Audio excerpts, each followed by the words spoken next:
Hi, everyone, and welcome to another episode of the Burning Desire Show. Um, I always check this, and I forgot to. It's Elad Shapira. That's how I pronounce your name. Yeah, Elad, like Elad, Aladdin. Yeah, Aladdin Shapira. yeah. Okay, It kind of. Yeah, it sounds like that. I got you. I got you. What's the origin of that name? Out of curiosity. It's actually Israeli. I was gonna say, yeah. So your Yeah. parents were Israeli. My father's Israeli. My mother is Jewish, Mm-hmm.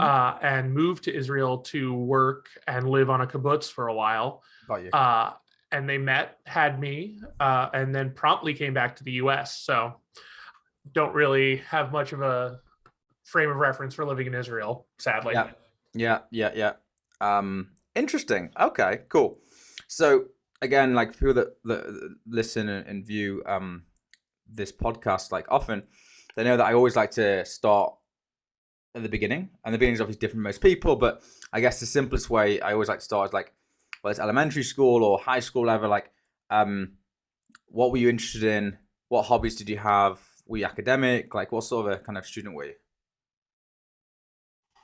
Yeah. So I think what would be most helpful, we're going to Quentin Tarantino this story. Okay. So right now, I am a spiritual director and formation coach, Mm-hmm. working with everyone, but primarily passionate about working with entrepreneurs to better have a holistic health. We were joking about having $5 million in the bank, but no one around you and being super unhealthy. I want to keep that from happening. Maybe you can have both, right? Maybe you can have the 5 mil and be holistically healthy, and Yeah. maybe we can even get it up to 7. Um, so that's where I am now. And Great. so moving way back, if you can imagine, your viewers, I have a giant beard right now. So as a young child, just imagine me smaller with the same beard. Um, Age 10. yeah, age 10, full beard, still had no hair on the top of my head, but just a full beard. Oh Um, dear. and so what you need to know is I've had undiagnosed ADHD my entire life, Uh-huh. until about 2 or 3 years ago. Right. And so I was good in school. I figured out how to take tests, right? Like, and if you can take tests, you can do pretty well. I was a straight B student without much effort. It was great. Um, but socially, but everything else in my life was just out of sorts. And I never knew why. I always was faster than everyone else, like thinking Yeah. wise. Yeah. It's because my brain's moving at like 10 times the speed. Mm-hmm. I When talked a when lot did in you class. when did you realize that was not quote unquote normal or different to the others? Yeah, sure. Fairly early because kids are really mean. And if you are different, they instantaneously attack. There is nothing more vicious than a 7-year-old. Um, and so, yeah, I was not very popular. I talked too Must have been the much. beard. It was And the beard. It was the beard. yeah, they They were were all just jealous. jealous of my At beard, is seven what it years old, was. you had a Yeah, better beard than most of their fathers. That was the problem. The father's like, stay away from this absolutely. guy. Stay away from Aladdin. He's got some weird magic carpet thing going on. Leave him alone. Yes. My beard is my magic carpet, absolutely. Um, so yeah, it was just this constant outcast feeling, right? And at this point, I grew up, like I said, in a Jewish family, but it was kind of Jewish, right? Like very nominal. Uh, You mean like so? It was Another friend of mine, culturally you were Jewish, but you didn't do the festivals, Highland holiday type thing. yeah, no, holidays were like a family dinner at most. Got you. Um, a friend would say I put the semi in Semite. Um, so That's so funny. really, I was agnostic at best, growing up. And so in high school, I felt this call from the great call generator in the sky, uh, to become a teacher. Okay. What sort of age And were you? I did uh sophomore, junior, so 15, 16, Yep. something like that, Okay. maybe 17. Yeah. Um, and so I went to college to become an English teacher, started doing that. Uh, but Florida does not really care about education, at least until you get to college, then they care. So my county actually had major budget cuts, and they let go of all first year teachers, even some with tenure. And I was basically told, have a nice life. If we bring someone back, it's going to be someone with tenure. Deuce. Um, and so I had to figure out something, right? And so I was in this position where I didn't know what I was going to do with the rest of my life. I had uh, converted to Christianity uh, about 2 years ago, um, and was still trying to figure out the ropes. And that's when I'm just like, okay, well, in the Bible, in the Old Testament, there's a prophet named Isaiah who says, "Here am I, send me." And if that's good enough for him, it's good enough for me. So Say I that again. Here's my just said to, send me. "Here am I, send me." What does Isaiah that 6 mean? 8. What does that mean? So in that story, God has come down and is basically looking for someone to share his word to his people. And Isaiah, after basically saying, "I'm not good enough, I'm not worthy, I can't do this," eventually steps up and says, "Here am I, I'll do it, go and send me to do it." Um, and I thought, if that's good enough for him, if it's good enough for a Bible figure, it's probably good enough for me. So I did the same thing. And I said, Lord, I don't know what I'm doing right now. I don't have a job. I don't have a path forward. What can you help me figure out this path? And very You literally audibly you in a said this. voice, You verbalized this or you internalized this?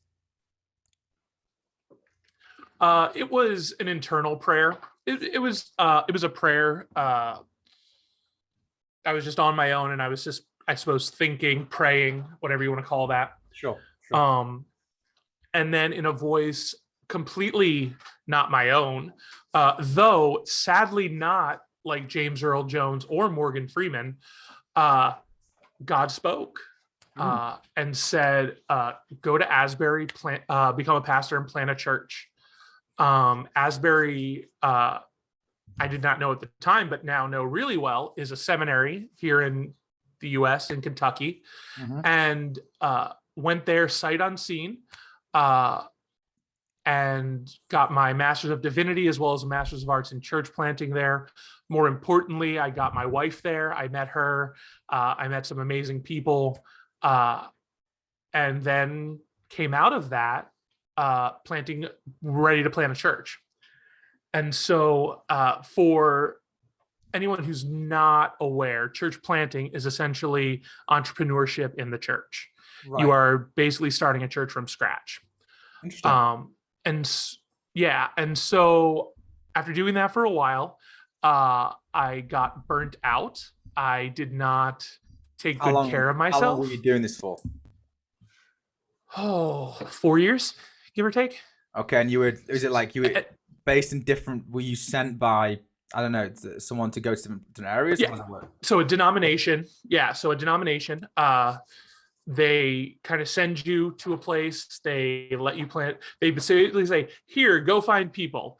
Um, and there's more to it than that, but essentially, most of the time, you're just kind of parachute dropped into a place, figuratively, and you go and start to meet people, work in that place, and build up a church. Mm-hmm. So, believe it or not, even in the church, it's really easy not to have great boundaries, great healthy rhythms. And it's possible, even in the church, to work 80 or 90 hours a week. Mm-hmm. And it sucks. It really does. Doesn't it? And that's what I did for way too long. And I was done. I got out. And so fast forward a little bit, I then learn I have ADHD, because all through this time of being a Christian, I have a really hard time sitting and praying and sitting and reading my Bible. The idea that most people have of the Christian is they're sitting very quietly, contemplative, praying and reading their Bible, and that just isn't who I am. That's not me. I cannot sit still. You're lucky I'm a little tired right now, so I can sit here and just talk into a mic. I hope you find it interesting as well at some point. I'll try and make it. No, absolutely. No, it's absolutely interesting, but sitting still is not my thing. I've got a leg bouncing right now. So it's interesting, just on that point, like, so the girl that I'm seeing is kind of a similar situation, and what I say to people is, and I've been diagnosed as bipolar, for example, and all these labels. The issue is, if you start reading into things and you start like reading online and start saying, well, what is bipolar, what is ADHD, what is schizophrenia, what is all these different things? The truth is, like, I'm just Charles and you're just Aladdin. Like, that's just it. There's no like, I think she's changed the name, by the way, by default. But he did. But that's the thing. Like, it doesn't matter what it is. Unfortunately, of course, more in the States than here, doctors want to put a label on it, then they can prescribe, and then job done, tick in the box, get paid out, right? But actually, like, medication is important for some people. Of course it is. But I certainly believe that medication is never gonna, it might dampen you down a bit, but like, if you're truly like, someone that's very passionate, that needs to be doing things, that's your personality. One, if medication does change that, that's terrible, in my opinion. But two, it's just about figuring a way to live a lifestyle that's conducive to your personality. And I think you find this is probably very relevant, is that, particularly with entrepreneurs you work with, like, when you're doing something that's actually in your mind, body, and soul all aligned, that your values, your life mission, whatever you want to call it, is all aligned, all of a sudden, this illness, this problem, this negative thing you've been told at school and maybe your parents or friends, everyone's comparing you to this one, that one, and you're 10 times faster, and oh my God, all of a sudden it becomes a mega advantage. And that's what I find. I was talking to my personal trainer today, and he's like, I went through probably the best part of 5 years of mental health struggles, didn't know really what it was until maybe 2019, hospitalized for March, April of that year, and then again in September through, I think, November of 2020. And at the time, of course, it's horrible, and no one explains to you what it is, and it's the way it's run in the UK is terrible, but that's another story for another day. But now, like, I have such internal happiness and peace and fulfillment because I have an emotional intelligence beyond most people. And so, like, whether it's helping other people, like my life mission, and I'm going to go back to you because I could spiel about this for a long time, and I do. And on my Sunday, I do a Sunday. I guess you would call it like a sermon, right? That sort of thing. But I just do it for 5-10 minutes, and I put it out there on my YouTube. It's called Burning Issues. You can find it on Spotify and Apple Podcasts and all the rest of it. But basically, it's an outlet for me. And what I do is I everything that I do, the podcast, I have about 10, 15 businesses on the go, all different things. And most people will be like, that's way too many things. Focus on one, do this, do that, do that. But what I find is when I focus on one thing and I pin all of my aspirations, all of my emotion, all of my heart into one thing, it's very dangerous for me, for my personality. Because if that thing doesn't work out, then I'm a failure. If it does work out in a great way, then I get away with the fairies. It's like, I know I have to have lots of different things to keep me grounded, charitable work, philanthropy, different things. And on the philanthropy note, people always say this, like, oh, but you're fortunate, you're in a position where you can afford to give financially. I'm like, okay, but when I wasn't in a position to give financially, I gave with time, or I gave with whatever skills I had, so I have a good LinkedIn following, so I would help it. There's always something that you have an abundance of, or a special skill at, or just even simple things. Walking in the street, smiling to somebody, saying hello. That's philanthropy. I don't care what the motive is, if ulterior motive, it's whatever it is. Like, my underpinning mission is to enable people to be better. And I leave it very vague on purpose because your better and my better are entirely different, and so they should be. It's not for me to tell you what better is for me or for you and to put that upon you. What's important is, of course, for you. And one last thing, and I will come back to your story, which I think is relevant. When I worked at Tesco, for people that don't know, that's basically Walmart in the UK. we had, I think, 300,000 colleagues in the UK and maybe another 300,000 globally. So it's a pretty big business, well, extremely big business, biggest in the UK retail, 60, 70 billion pounds at the time turnover. And they changed, I was on the board for them, right? And they changed their core values. One thing, it was minor, but it was a massive, massive change. And people just didn't realize how profound it was. One of their mantras, one of their core principles was to treat people the way you want to be treated. On the face of it, that sounds pretty fine. It sounds okay. But if I, as Charles, don't mind someone swearing every now and then in a sentence, whatever else, that's fine. But you might find that, or I might say, oh, Jesus Christ, or something, just as I would, right? But to you, particularly, of course, that could be really blasphemous, really terrible. So they changed it, and they changed it to treat people the way they want to be treated. That's the key. People don't realize that. It's all about that. Anyway, I digress. Back to your story. Absolutely. I love it. So for ADHD, it's weird. It's not actually a deficit of attention. It's an inability to regulate attention. Right. So there are things that I just will forget and not be able to remember. And then there are times where I will focus into a task, whether I want to or not, and just keep doing it to the detriment of like other things I need to get done. So really great for entrepreneurs if it can be harnessed. It also creates this creativity for new ideas. So it's definitely useful. And as a Christian, I just want to say first off that medication is okay. You can take medication, and for me, the medication that I'm on doesn't change who I am, but it gives me the ability to focus in and do the things that I want to do with the brain that I have. And we are all different. And I love the point where you were like, it's not the diagnosis, you're just Charles. I'm just Elad, but I'm different than other people. And so I need to figure out what works for me.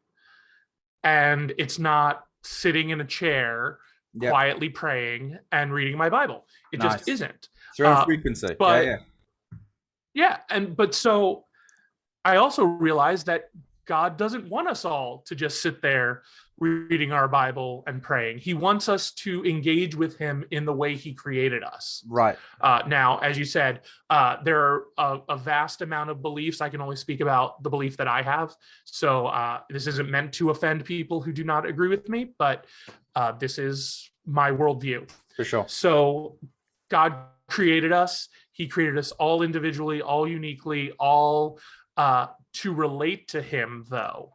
And so it is to put everyone in a box of how they grow in their faith and grow in their relationship with God doesn't work. It breaks down really quickly. There are things that we are supposed to do, though. We are supposed to pray. We are supposed to be in the scriptures. We are supposed to do all these things to have a holistic life, but it looks differently. So now I love my audio Bible. I can go for a walk with my dog and listen to the scriptures instead of sitting in a chair and just kind of zoning out. What app do you use for after that? one sentence? People that are interested, what app do you use for that? Yeah, so there's a couple. Right now I'm using, it's called the Holy Bible app. Real easy, tons of different translations. You can read it and listen to it.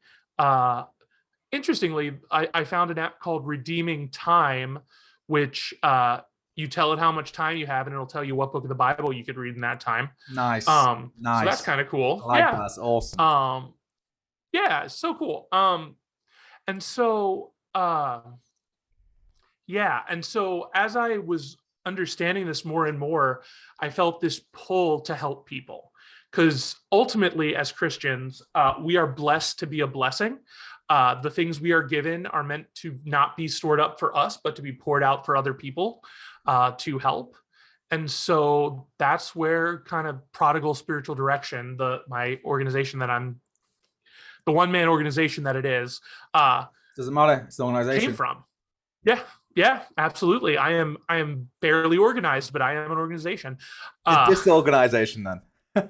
It's a disorganization. Absolutely. Change your website. And so absolutely. So I do two things. One is spiritual direction, which is helping people reorient their compass back to God. Because God is always speaking to us, and sometimes we just have to shut up and listen, however that may be. And then also, too, I offer spiritual formation coaching, and this is really what is the fruit of my journey through ADHD and spirituality. What I do is I work with you to figure out things about your personality and how they affect your spiritual faith, and what spiritual disciplines you will get. And I hate using this term, but I haven't come up with a better one, which you'll get better ROI, return on investment, right? So I don't get a huge ROI on, again, sitting down and praying, but I get a huge one if I do it while I'm walking. And so just things like that, or when I'm painting or when I'm playing guitar, I get better mileage out of that in my relationship with God than some other things. And so what I do is I work with you. We look at things like the Enneagram, Myers-Briggs, all these different things, and create this plan tailored to who you are as a person to connect with God. You know what I think it should be called? There's two things that come up in my head, as opposed to ROI. Yeah. Return on fulfillment, or return on purpose. I love it. Those are actually really good. I'm going to steal it. Sorry. Well, you can steal it with pleasure. Just make sure you give me a little shout out. I do a burning issue. I'll put a copyright on all of it. With pleasure. We'll share the funds. We'll share the funds when someone tries to steal it, like Apple. Yeah. There's our 5 million, mate. There you go. Sorted. Yeah, there you go. Just start suing people anytime they say it. It's funny, actually, on a little side note, I should take a drink. I came up with started a new business called Calorie. It's CALORII. It's to take advantage of next month in the UK. It's quite done in the US now, but not in the UK. Calorie information, the number has to be now alongside a menu with any restaurant chain or restaurant business with 250 staff or more. So that's coming in next month.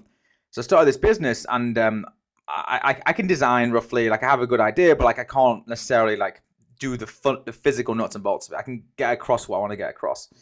As a layman, but it's not like, it needs to be better. My uncle's an architect, phenomenally talented. So I said, hey, like here's what I want to do. Can you do something? So I had this idea of like an apple with a bite out of it, right? Like in a C. Then I'm like, oh, that's Apple's logo. That's not gonna work. I'm gonna get sued by a freaking $3 trillion company that has $1 trillion in the bank. I think I'm gonna pass. And then me being me, I'm like, actually, getting sued by Apple in the courts, that'd be a great PR piece. So like, I'm like, maybe I'll stick with it now. We chose something else. No news is bad news, right? Like, well, publicity is good publicity. Well, unless your name is Jeffrey Epstein or Prince Andrew, or then nothing. They'd argue differently. Yeah, absolutely. But I got you. So now, let me get the timeline straight. So in school, you heard, did you hear a voice, or just in your head, like it just started to, the wheels the cogs were turning, and you go, right, I want to teach, I want to help people. And then you mentioned, sorry, I forgot the name of the place you went to actually study this. Where did you go? So for college and teaching, I went to Florida Atlantic University. Right. And then for seminary, I went to Asbury. Where is FAU, funnily enough? What part of Florida? South Florida, Boca Raton. Right, yeah, because my I thought I recognized it. Isn't it? Like, I know Lynn, and for example, like all their golf used to play in the golf course that I was a member of, whatever. That's why I know FAU. Anyway, side point. And then you went to FAU. What period of time did this calling come to go to this college, and how? Because do you know about this college, or like I'm trying to understand this.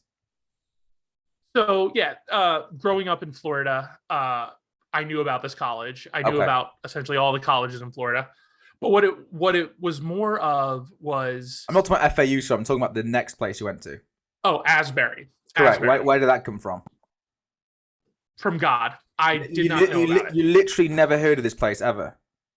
No, but come to find out afterwards that a lot of the people who were mentoring me, Mm. who I respected, had all gone there. Got you. So just coincidence like that. Wow. Wow. Going back to high school, where you asked about my calling and stuff like that. Um, at the time, I wouldn't have been able to tell you. It just was an idea.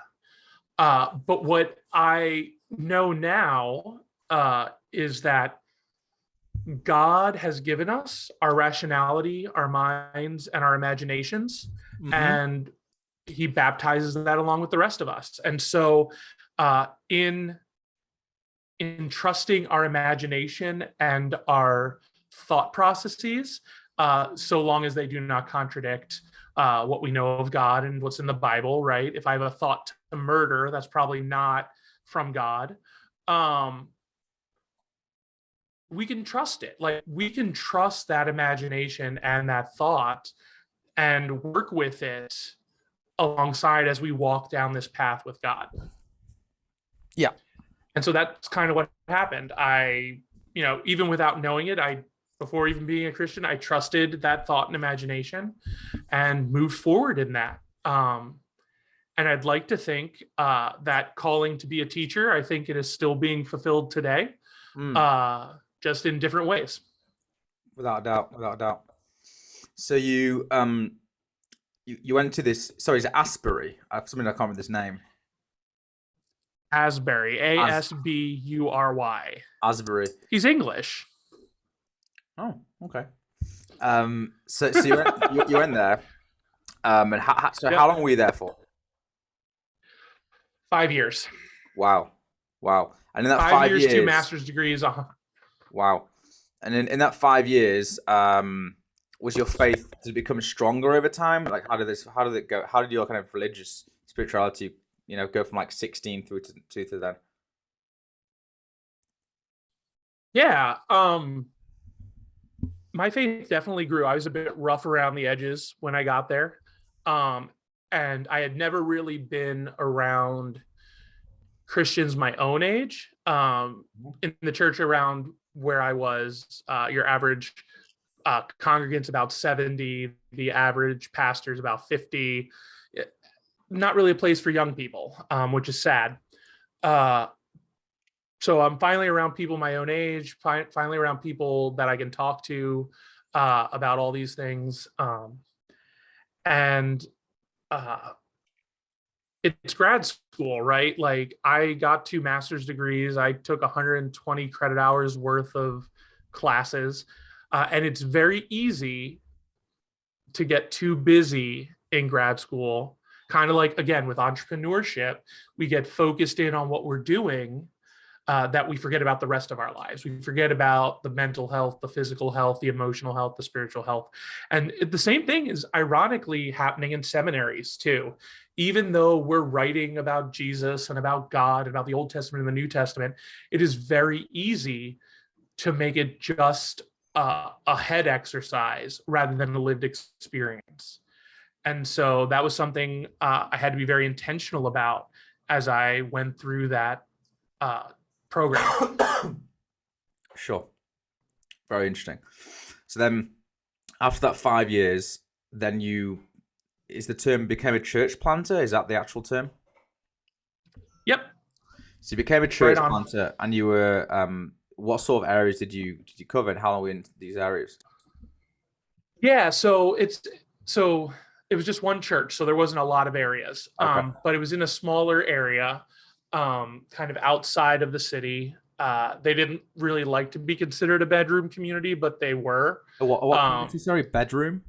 A bedroom community. So basically, everyone goes into the city to do everything, but they then come and sleep in the place with the lower rent. Never heard of that before. I like the term. A bedroom Oh yeah. So community. Very interesting. yeah. So yeah, we were just outside of the city. I had to literally go into the city to do just about anything. What city was this? Sorry, what area? This was in Iowa. I doubt any of your viewers, listeners are going to know much about Iowa. So No, it was out in western Iowa. Yeah, tell me about Iowa. Like, what goes on there? What sort of place is it? It's a lot. It's same as anywhere else, right? You got people who live, work, and love. But it's definitely more of it's not a metropolitan area, which I grew up in a metropolitan area, and it has just a slower pace, which again, ADHD, slower pace ain't really my thing. And so what ended up happening is I was working with these people, and I was pushing them to essentially be the church and care about people outside of themselves. And they didn't really like that much. So after devoting countless hours to that, countless weeknights, countless 80-hour weeks, and sacrificing my mental, spiritual, emotional health, I got out of it. Mm-hmm. So I still think there's maybe church planting in my future, but for now, I'm just following where God's calling me right now, which is to help entrepreneurs. Mm-hmm. Those, at first glance, people might not be able to make that comparison between church planting and starting a business. And there are differences for sure, but the mentality of the hustle, the mentality of falling into going by the numbers, and when the numbers aren't good, your mental health deteriorates. Getting seduced by the numbers when they look good and think that I'm really badass and I can do that myself. I did this all myself. And so my outlook after that was, I will never sacrifice my emotional, mental, spiritual health, physical health again for anything. Awesome. Awesome. Yeah. And so now starting up a spiritual direction practice and formation practice, I kind of get to do that, right? Because I set my own schedule. I decide what clients to take on. All that kind of stuff. So talk a bit about that then. So how are people finding out about you? Is it recommendations? Why did you choose entrepreneurs to go down that road? And I also find it interesting, if you've got a few minutes, to actually say someone like myself, like a little bit, not a role play, but which I'm an entrepreneur myself, right? So I'm curious to see, this is a couple of questions rolled into one. Let's go one at a time. First thing is, why did you focus on helping entrepreneurs rather than anyone else? Yeah. So to be fair, I work with everyone, not just entrepreneurs. Okay. But my passion comes out of my experience for entrepreneurs, like that experience of not being able to take care of myself, literally just throwing aside all my health to try and create the health of an organization. I don't want people to do that. It is 100% possible to be successful and healthy. And it has a lot to do with figuring out your purpose. It has a lot to do with I would argue that you're figuring out. not successful if you're not healthy. That would be my argument. Absolutely. I think it's not possible. It's not. They're not mutually exclusive. Like, you cannot be successful or define yourself as successful if you're not physically, mentally, emotionally, spiritually healthy. Impossible. I don't care who you are. The barometer of capitalism is absolutely. Hey, I love it. Absolutely. And so I just I want to help entrepreneurs. I want to help everyone do that, but I have a burning desire to work with entrepreneurs and organizations too, right? So you said, talking about Tesco, I have not worked with anyone that big yet. Tesco, if you're listening, I will come out and I'm not on the best. Need. Tesco and me don't get on so well these days, but I'll see what I can do. Well, maybe hold this against me, Tesco. Maybe Asda, their competitor. We'll go with those. Okay, yeah, don't hold this against me, Tesco. So I also specialize in kind of bringing together boards of directors and leadership teams to solidify that vision and help everyone get on the same page. And so that everyone is inputting, everyone is discerning, everyone is listening, and work together to really create a vision that is holistically minded and successful. Great. That makes a lot of sense. So then my next question off that is, are all the people... Okay, next question, simple, leading on. So where are these entrepreneurs or other people or business people or directors, etc., where are they finding out about you, or how? A lot of it is word of mouth. I am trying to get on every podcast I can to get the word out. The best ones, obviously, And not just any podcast, you know? no, not just anyone. I only choose the best. Those people who can understand that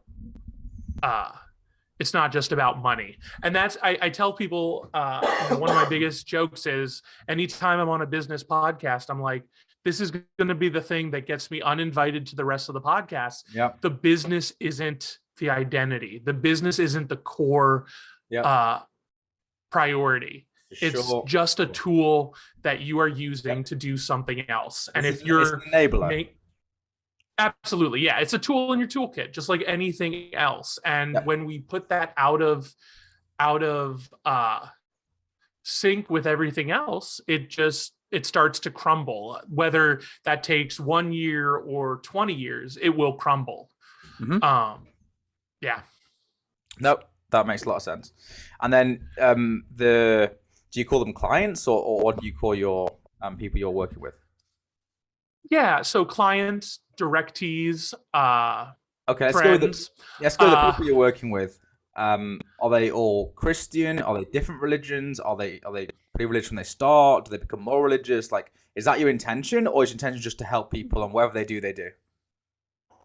Sure. Like I said earlier, my background and my viewpoint is unapologetically Christian. When you ask me for advice, you're going to get advice from a Christian perspective. Sure. What you want to do with that is up to you, right? Whether or not, I'm not going to try and tell you that you have to become a Christian, but I am going to give you advice from that perspective. I really can't do anything but that. Of course. And so I work with everyone, every race, creed, sexuality, any of that stuff. I just want to help you be successful holistically. And I do believe spirituality is a part of that, whether we agree on what that spirituality looks like or not. And so, interesting question, I think. What's an example of someone or people that have been successful that you've worked with? And then what's an example of people that have not been so successful, and why would you suggest those things happened? Sure. So I am not a medical professional, but I do try and keep the same confidentiality. Yep. So I'm going to leave a little bit out, but just talking in very general terms. Absolutely. I had a friend, a client, friend, whatever. He was really successful. He had a business. It was thriving. He never saw his wife and kids, but he was successful, right? Quote unquote. In the capitalist, and one day, materialistic. Oh, absolutely, yes. Holidays and whatever, yeah. Oh, absolutely, yep. And so eventually that started to crumble. His family was getting fed up with it. Missing sports, missing date nights, missing all these things. Yep. That's fairly unacceptable. Yep, for sure. And so he reaches out to me. You knew him prior. Direction. You knew him prior to working with him, right? Yes. Okay. Got it. He reaches out to me and says, "Hey, I need some help." Is essentially what he said. And when he described it, we decided that we would do spiritual direction and a bit of formation as well. What does that mean? Those that are not of that. Yeah. So the way I see it is spiritual direction's the compass, spiritual formation's the map. Okay. So spiritual direction in very broad, even non-Christian terms, helping you to discern a change in path, a change in direction. Mm-hmm. And in Christian terms, where God is calling you to go. Okay. And then the spiritual formation is then creating practices and habits that feed into that direction. And they can be spiritual, they can be secular. So, for instance, we focused on direction. When we did the spiritual direction, it was really coming up that like he didn't feel successful, so he kept working harder and harder. And who was he trying to please with that? And all that kind of stuff, feelings of worthlessness and all that stuff. Again, I'm not a psychiatrist or psychologist, but I do believe spiritual direction accompanies psychology very well. And so, okay, so he decides eventually and discerns that he is being called to not step away, but maybe pull in the reins a little bit on the business and spend more time with his family. And so that's all well and good. But the next question I had for him was, okay, so how are you going to do that? And I got a blank stare. So what I do with the spiritual formation coaching is one, help you to decide and discern what those things need to be. And two, give you accountability for it. And so some of the things he decided was he was going to go into work later and make sure that he was, one, taking time for himself spiritually in the morning, but then also making sure he was there when his kids got up and went to school. And then he would go into work. And then he made sure that he was having a date night with his wife, no kids, at least once a month. You know what I call this? I call this non-negotiables. So I think every person, every day should have certain things. For me, people know this pretty well. If you follow me on Instagram, it's Charles Oliver Burns. It is 10,000 steps, which is 2 30-minute walks. It is, juicing every day, which is the wrong term. It sounds like I'm taking steroids. I mean, like green juice I'm referring to. Right? I said something there like, you juice? I'm like, no. If I was juicing and look like this, that'd be a serious problem. No, I make smoothies, right? Get your money back. What's that, sorry? I said get your money back. Right, yeah. If you're looking like that, yeah. Yeah, exactly. Oh, come on, man. Don't be so harsh. I dropped No, I'm just saying you don't look like a guy who takes steroids. I think that's a compliment. It's true. No, I've dropped 60 pounds, so I'm pretty happy with myself right now. Like juicing. Go you, man. Thank you, man. Juicing, might be checking my emails. Like, it's a variety of things, checking with the family, different things. It's not like a to-do list. It's just like, it's now so ingrained in my brain that it just happens. It doesn't matter. And getting enough sleep and like in different dimensions. Or reading, even if it's a page a night. If I can't bother just one page, like one of those things, do you ever regret reading one page of a book? No. And what I found with a book, I do book reviews as well on LinkedIn, you can see them with pleasure. But what I found with the latest book, and it's quite interesting and relevant maybe, it's called something like How Starbucks Changed My Life. I came across it randomly. I sometimes like to do offbeat books because I have this thing which I call groupthink. Again, people that know me know I talk about this a lot, where everyone's listening to the same podcasts, watching the same series, watching the same documentaries, blah, blah, blah, blah, same newspapers. Everyone's just thinking the exact same. So I like to do different offbeat things.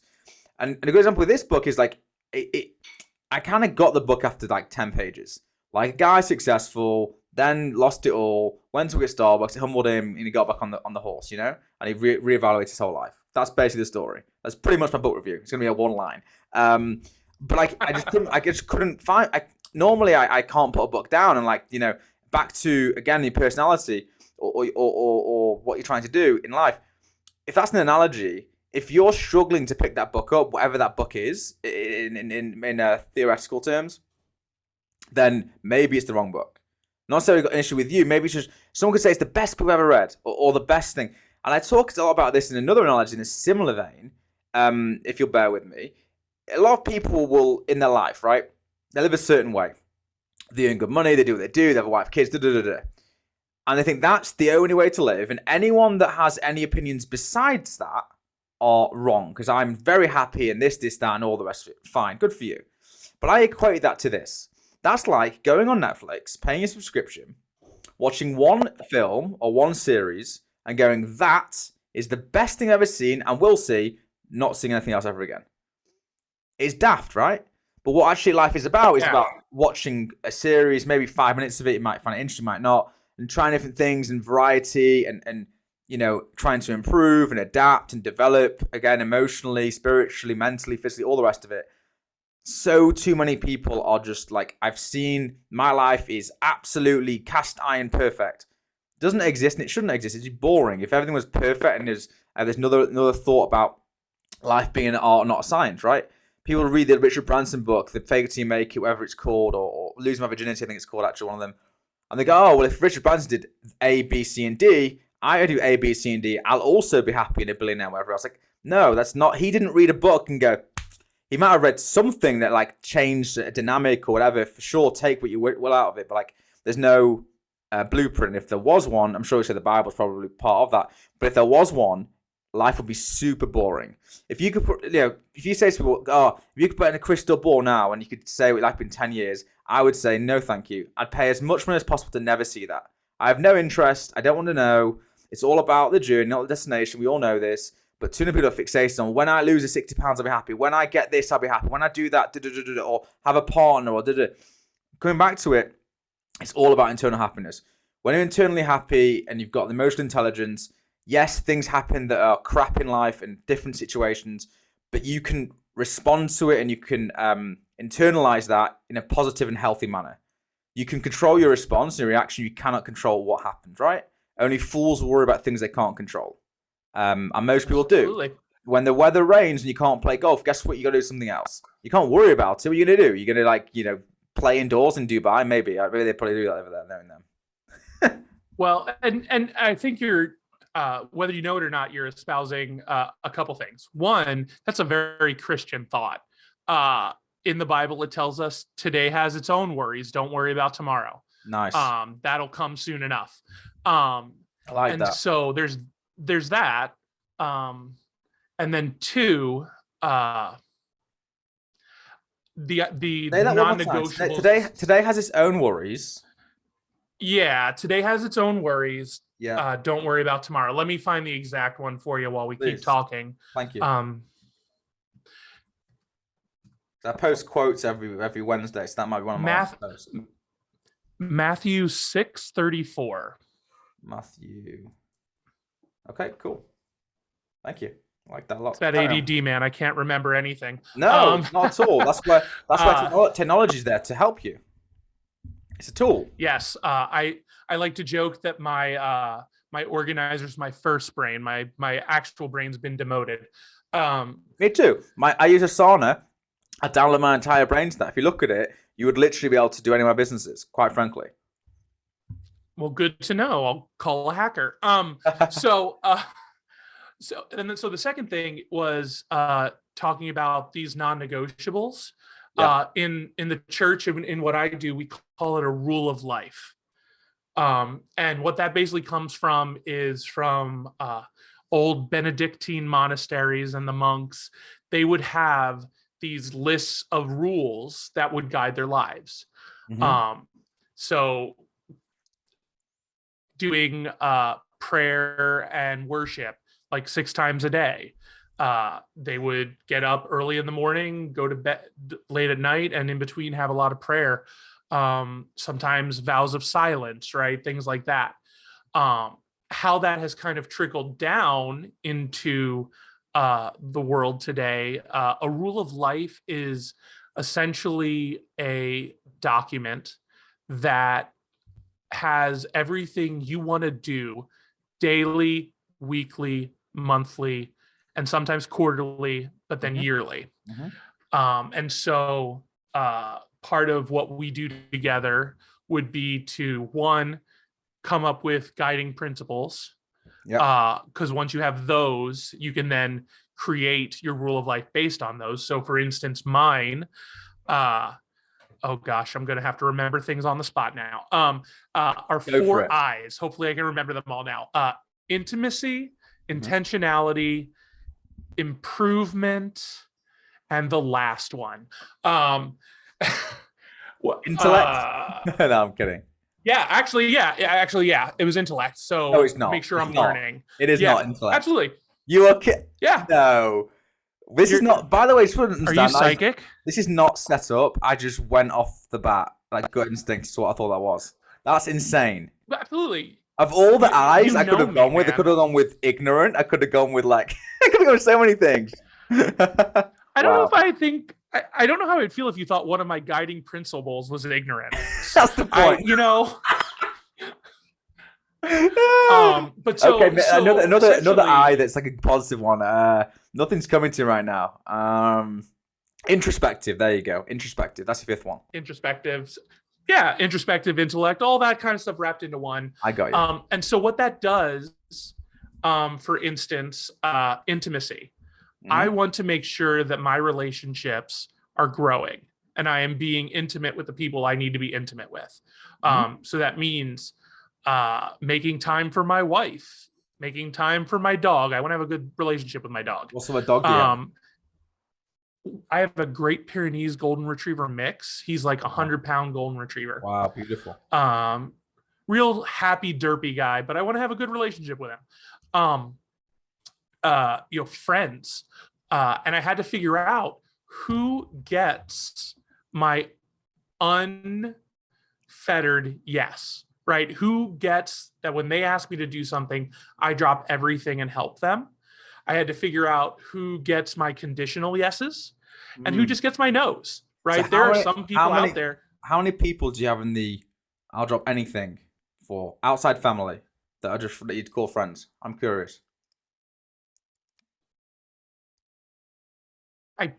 Unconditionally is probably about five. Yeah, that's about right. I once read something. Yeah. I was sat in the lobby at Tesco having breakfast, something. Read the paper, and this when Justin Bieber, obviously this huge star, but this one was really like the star at the time. And there's this article that was shocking. It was like Justin Bieber says he only has 4 or 5 friends. How can someone so And he's like, well, that's all I need. Like I don't need like this whole like people think these days like have Goffy 1,000 even followers. has five. Yeah, yeah. Maybe he has less than 5 When now. you're famous like that, it's really hard to have friends. Well, I not that I'm trying to compare myself by any stretch, but when I was on TV for 2 months, 7 million people watch that show every week. That's 1 in 10 in the UK. And I say to people when I go to a restaurant or anywhere, a bar, take out younger people, take out older people. You're left with maybe 1 in 5, 1 in 6. So bars got 100, 200 people. 20 or 40 people think they know who I am, and that's really, really weird. So yeah, I have an Yeah, understanding of what that's like. And people come into your life as a vacuum if you're not prepared for it. And nobody can prepare you. That's why I understand and empathize with childhood stars and people that get thrust into the spotlight and whatever the case may be. It's very, very difficult to know if they're there for you or there for what you have access to. absolutely. And so there are about 5 people who get my unfettered yes. I will drop anything to help you. There are probably maybe 15 or 20 that I will maybe say yes to, maybe say no, or maybe, hey, I'll help you later today. And then just everyone else. And these are the vampires, right? They drain you of the energy, they drain you of like your good mood, they drain you, and ultimately that you are not called to develop that relationship further than it is. Mm-hmm. And there are just some people like that, and that's not a bad thing. They have the same things we do. Interestingly, this is something everyone does implicitly. I'm just trying to be like the next guy, intentional about it. Mm-hmm. And so intentionality, making sure that I know what my roles are and how I'm fulfilling them. I am a Christian first. I am a husband second. I am a spiritual director third. That will always come third to me. And so, how am I being intentional in those relationships? One of those things, I am up 15 and a half hours before my wife. I am up at like 4 or 5 in the morning every day. I hate it, but it's just who I am. Yeah. And when the time changes, I end up losing another hour. So I was up at 4 in the morning, 3 in the morning the other day. And she is not a morning person. She is a lovely woman, not a morning person. But she has to go to work most days. I get to stay home and work. So I make her What does coffee. she do? If you She don't mind loves asking? coffee. What does she do? If you don't mind asking? She's a parish administrator for a church. Okay. Yeah. And so I make her coffee every morning. Well, sometimes I make tea, but I make her a hot beverage in the morning, which takes me like 5 minutes to do maybe, and most of it's waiting for the tea to steep or the coffee to brew. Yeah. But it's something that I believe is making me a better husband.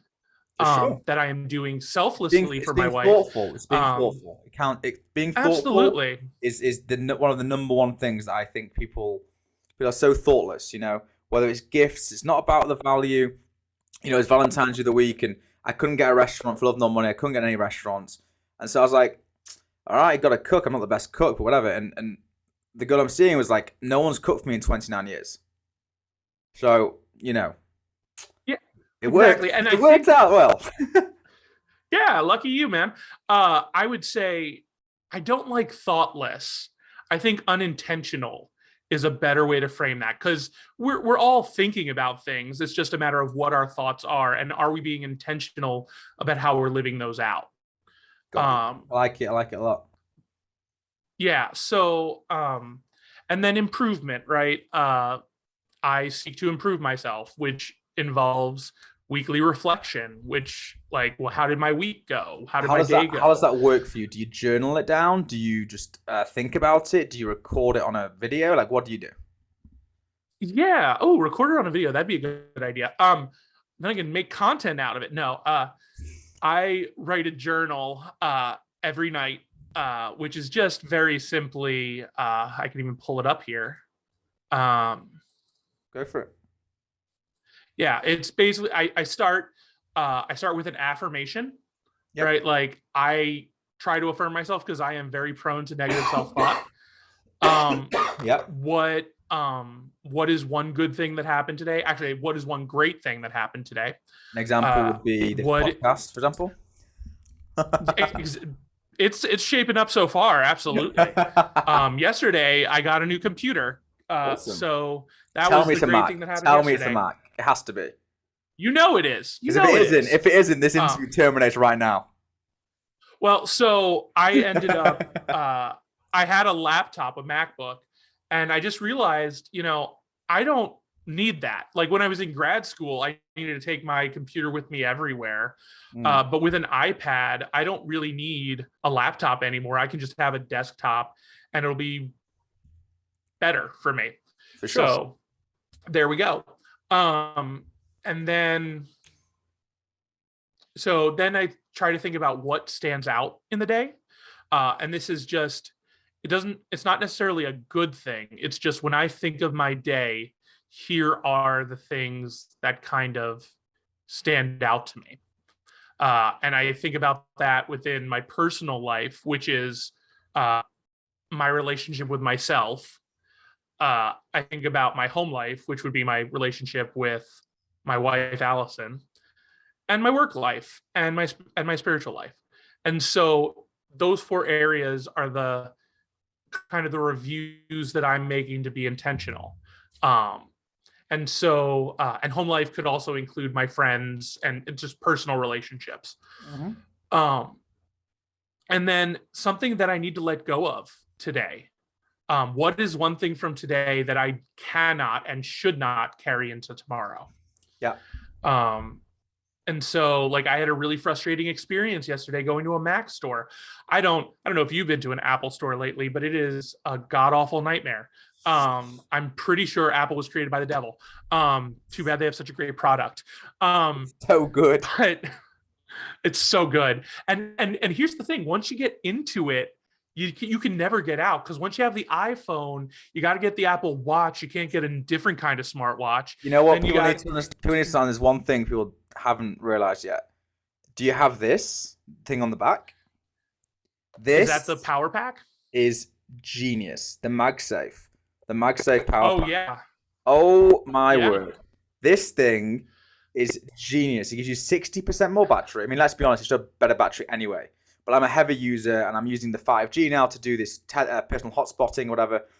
And when you charge your phone and your car, or if you're charging, it charges both simultaneously. And so now, like, I'm going to the Manchester United football match, the soccer game, you would call it, soon. And if I don't charge or I don't have that pack, my ticket now is on my wallet. You don't have a physical one. And I've had it before. I've got to the ground, and I have like 7% battery. 7% means you got none. And so it's literally, I have to dash to the turnstile, hopefully to turn the brightness up just enough to get in. So yeah, you have to be absolutely, absolutely. And Apple doesn't need our promotions at all. But no, but I always do. Like, yeah, I do with any product though or service. Yeah. yeah. So so I it was just really frustrating. They didn't give me what I thought my laptop was worth. It was a relatively new laptop. And it just made me unreasonably angry. And there was no reason. It was all inconsequential. Um, and I just didn't need to be angry about it. And so something that I needed to let go of yesterday was just that anger. And, I don't need to worry about this anymore. It is over. The only thing that is continuing is my emotions about it, and I can control my emotions for the most part. So I had to let go of that. And then I just kind of write a prayer. That's a prayer for today and tomorrow. Hopes and dreams, things like that. Mm-hmm. And that's it. That takes me all of about maybe 20 minutes at the end of the night. I do it as a part of my nightly routine. And then at the end of the week, I just do a retrospective. I look at all the daily journals and just kind of summarize what growth I'm seeing there. And it's really helpful because, most of my life, I would not say I grew. I was not intentionally growing, and I didn't notice my growing, both emotionally, spiritually, and as a person in general. But as I started doing this, it was crazy how much I grew. Like, I intentionally could see how much growth I was having. And that's awesome, right? Like, who doesn't want to see their growth? And it's encouraging too, right? Because when you don't see growth, nothing really it doesn't motivate you to keep doing it. Yeah. But yeah. So that's awesome, man. I'm just conscious of time, but there's two other things Yeah. I want to ask you if you got a minute. Okay. Let me just see what I wrote was quite interesting. Yeah, a couple things. So you have a religious view, but you're also entrepreneurial. What's your view on this? The new buzzword, this whole metaverse, like that has a whole host of philosophical questions, right? Who polices it? What's available? And to who? For example, right now, there's obviously not obviously, but there are reports of young underage people being able to go into virtual strip clubs and all the rest of it. This poses a whole load of questions. And then you talk about virtual reality and these Oculus headsets, and all of a sudden, people are living more and more virtually and not into quote unquote reality. What would your view be? And I guess it's from a Christian perspective as to where this is going. Is it very dangerous? Is it exciting? Is it one of these things like a tool where actually if it's used correctly, it's very, very exciting, interesting? You can then, for example, you could go to Australia with a friend who's in I don't know, Bangladesh, and you can have a whole experience. There's that. Is that how you view it? So first and foremost, I want to say this. I am not the voice of God. So this is one man's opinion. Do not send me mean emails. I don't like that. So the metaverse for me, I feel like it stems from an escapist mindset. I think those people who want to spend the most time in virtual reality are the people who are unhappy with their actual reality. Good point. And like, I don't see anything wrong with like VR games. I think they are massively cool. I got to play as Spider-Man once, and that was like, I'm never going to be able to do that. So that was pretty cool. Yeah. Um, so like the games, that's fine. All video games are kind of escapist, but if they are within moderation and within a holistic framework, Mhm. there's nothing wrong with playing video games. It's when you start living an entire life divorced from your physical body Right. that Very I good think is point. problematic, because Very good we point. are not in my opinion, we are not bodies with a soul, we're souls with a body. And so the Mm. container, the vessel, no matter how broken it may be, has been given us by God and is important. Um, and then Very good point. I like that a lot. now that to the other side, I remember reading an article about a pastor who was baptizing people on it might have been a World of Warcraft server. I don't know. Uh, you could probably look up the article and find it. It was Yeah. very weird to me that was happening, because um, baptism, communion, those kind of things, again, are physical manifestations of a spiritual reality. And so how do you do that virtually and divorce it from the physical? Um, and so yeah, ultimately, I don't know. I would have to hear what the purpose of it is, right? Like, what are we trying to achieve here? I can tell you what Um, most of the purposes are is to make some bloody money. That's literally it. well, yeah. That's the problem. Oh, yeah. That's the main driver Um, in tech and Silicon Valley, and we can talk about it another time. Um, I think that's interesting, and I have two more things if possible.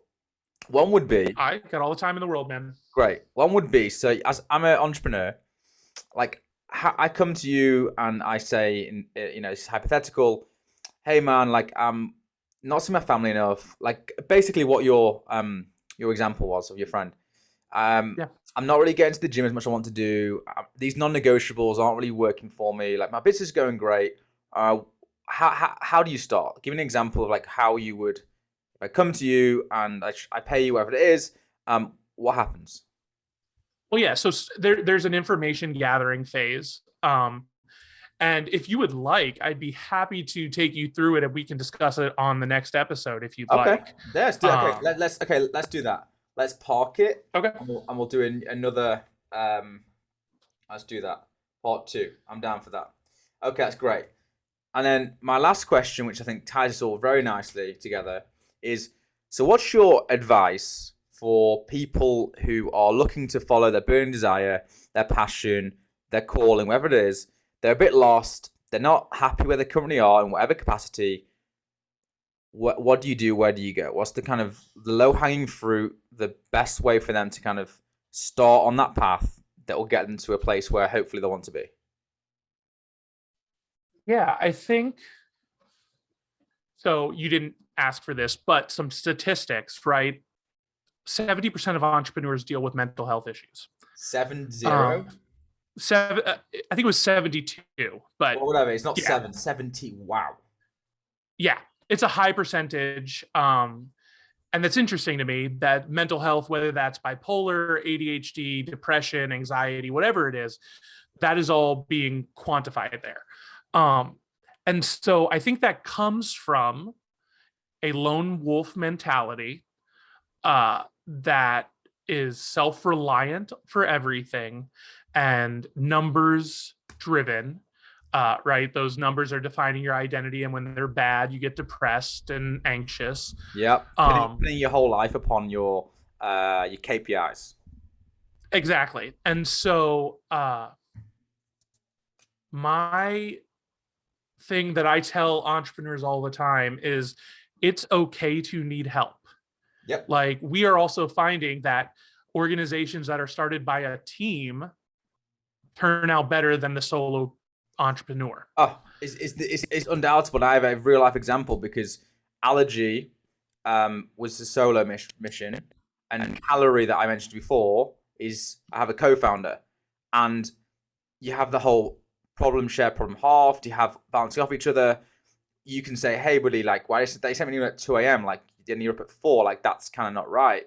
I cannot explain to people enough. Like, any business, this is not a general rule, but this is my opinion at this point. Like, any business that I do going forwards, I'm going to make sure there's a co-founder. Even if they're a small, or even if they're an advisor, whatever they are, somebody that has my personal interest ahead of the business's interests, or my assistant, or whoever it is. It's so important because that lone wolf mentality gets you bloody nowhere. Like, maybe gets you somewhere in the capitalist view, but like, you are soulless. You have, as you said, I love that quote you gave. We're soul to the body, not a body with a soul. That's the vessel. I think that's fantastic. Carry on. Sorry. Yeah, no, that's fine. And so it's okay to need help. It's okay to talk to people. And if you are struggling with anything, talk to someone. And I know it's hard for non-entrepreneurs to sometimes understand what entrepreneurs are going through and in that mindset. For I sure. get that. But there needs to be a person, not your spouse. Like, you can talk to your spouse, but it should not be your spouse. 100%. 100%. That you can talk to and just say, man, the numbers are down today and I feel like crap. For sure. And because with you. entrepreneurs, we put on that everything's good mentality, right? Like, no matter how bad the numbers are, if someone asks you, hey, how's it going? Oh man, this is great. We're gonna make so much. Yeah, awesome. Yeah. We're just going through. Just be real with someone. Like, it's all good. Like, don't worry. Like, yeah, my credit card debt's $50K, but like, it's fine. Like, next year I'll have $500K in the account. Like, yeah, come on, man. Yeah, absolutely. And so find someone to talk to. If you need someone who is an entrepreneur and has confidentiality, I'm available. And I'll leave links to your site. I'll leave links to your site for sure. Well, absolutely. And I'd like to extend an offer to your entire audience. I'll give them a free session. Awesome. Because that's what I'm passionate about. I'll take one of those. Entrepreneurs. I want anyone. Yeah. Well, I'm giving you a free one anyway because we're going to do another show. Very true. Very true. I'm being greedy. I want more. Give me more. Well, if it works out, maybe. Let's see. Let's see how it goes. Listen, I'm interested. Let's see how many of your audience calls me. Let's find out. I mean, I think everything you said's very inspiring. I always look at these things as meant to be in the pre-call. I never know where they're going to go. But I think because I've put out with the Burn Desire show and it seems to be working so far, I've put out into the spheres, the universe, whatever you want to call it. Like, here's what I'm about. I'm all over social media, living and breathing exactly what I say. People that know me know that everything I'm saying is exactly what I'd say at dinner with my family or with a billionaire. Makes no difference who I'm with. It's the exact same. Of course, I adapt to my, to my grandparents, everything, because my grandpa's like, Charles, there's too much going on here. Like, what's going on? I'm like, all right, like, I'll just tell you one thing. And like, that's something I've learned massively, actually, is that you don't have to change who you are and whatever, but like, you don't have to tell everyone everything. And if you do, it's very dangerous because some people just don't know how to interpret it. So like, I'll talk to an entrepreneur friend of mine very differently to I'll talk to friends of mine that are working for a Barclays Bank, for example. It's not hiding things. It's just about being smart. And like, I didn't realize this. I used to just like tell everyone everything, and like, if they interpret it the wrong way or the way I wasn't happy with, then that's them like telling me I'm doing something incorrectly and all the rest of it. So yeah, I think it's really it's a big thing I like to explain to people is that you don't have to hide things. I will tell anyone anything, and obviously everything's social media, everything we see on my YouTube and stuff. It's available if you want to actually look for it. But I'm not going to go into this depth with every single person that I meet because it's not fair. Like, some people are going through a tough time, and like, they look at me and look at what I'm doing, and they have this perception of whatever the case there may be, correct or incorrect. And so I try and be humble and try and be grateful for what I have, because I know I'm very fortunate and blessed with different things that I have, not just financially, but I've got my health. Right? We talked at the beginning of this call, this interview, this podcast, that you just listened to or watched, rather, whichever the case may be, to the last episode I released. So this is obviously being recorded ahead of time or behind time. I forget which one it is. Whatever. It's going to be released in a few weeks' time. But Terry Tucker was the particular interview that you saw or heard. And I urge anyone to watch that, because the guy, I mean, you saw half of it and it's interesting. But the second half, when you actually see where he's at now and how he's talking, his mentality, blows you away. And everyone can have their own ups and downs and struggles and difficulties and all the rest of it. And they're all relative and they're all subjective. And I'm not suggesting if someone's going through a tough spot, well, think about the kid in Africa who's starving. I'm not saying that whatsoever. But it's like it's being able to like step back. Once you've processed it healthily, however you do that with friends that we mentioned or with someone like yourself, whatever, and go, is that problem so significant that it's going to, cause loss of life, or I can't eat, or I haven't got to sleep, or the basic necessities, Maslow's hierarchy of needs. Like most people in that we're talking to with respect, I'm sure it's the same, inferring, have pretty much most of that covered. It's this self-actualization piece that we're really we're driving towards, particularly in the United States and the UK. There are absolute exceptions, so don't take this the wrong way, but we're not dealing with people who literally have malaria, days to live. They've got to walk 10 miles for water. And I'm not suggesting, again, that the problems in the Western world, if it's in Canary Wharf or it's in Wall Street, aren't problems. They absolutely are, and need to be dealt with that way. But they need to be dealt with within a wider context of, hold on a minute, yes, this is bad, and I might lose a few sleepless nights over it, but really, really, really, like, these countries will look after me, or people around will look after me, hopefully, if you've got the right friends and family around you. Absolutely. And, two things came to mind as you were talking about that. I know, look, man, I used to be a pastor. I will keep talking until you cut me off. But two things. One is I've always said it's not what you say, it's how you say it. Yeah. Right. You can say anything to anyone if you know the right way to say it. Yeah, of course. And then two, another piece of wisdom from the Bible, I'm sure you've heard, don't cast your pearls before swine. Right. No. Maybe, but I don't know. What does that mean?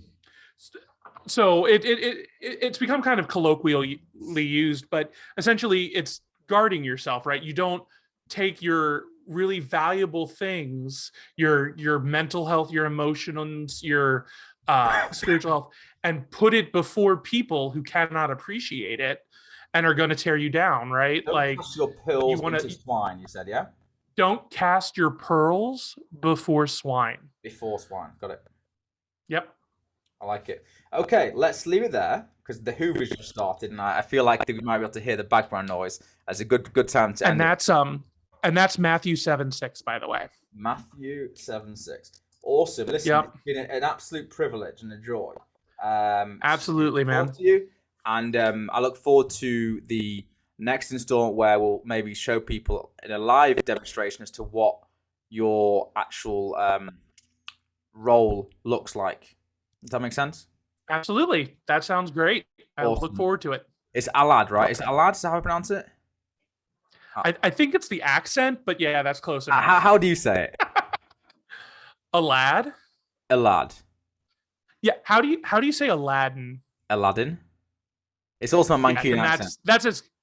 Yeah, I was gonna say it's gonna be what it's gonna be at this point. Yeah. Okay. Listen, it's been an absolute privilege. I've been called much worse, so it's okay. Okie dokie. Listen, it's been a privilege, and I look forward to the next installment. All right, sounds good, man. Thank you.